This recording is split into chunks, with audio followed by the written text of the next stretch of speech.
যে নামাজ ছেড়ে দিয়েছে সে ইসলাম থেকে বের হয়ে গেছে। আর যে নামাজ ছাড়েনি,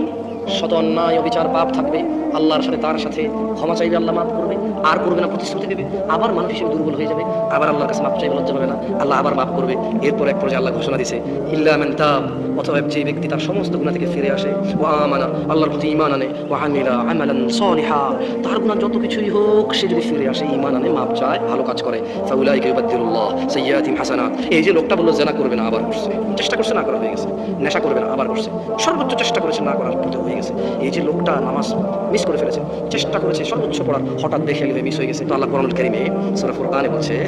যে লোকটা ইল্লা মান তাব, হাজার সহস্র কোটি অপরাধ থেকে মাপ চেয়ে ফিরে আসলো, ওয়া আমানা, এরপর ঈমান নিয়েছে,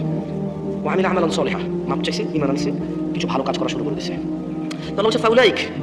তার পিছনের যে হাজার লক্ষ কোটি সহস্র গুনাহ আছে, ইউবাদদিলুল্লাহ, আল্লাহ বদল করে দেবে গুনাহগুলোকে, শুধু মাপ না, এগুলোকে আল্লাহ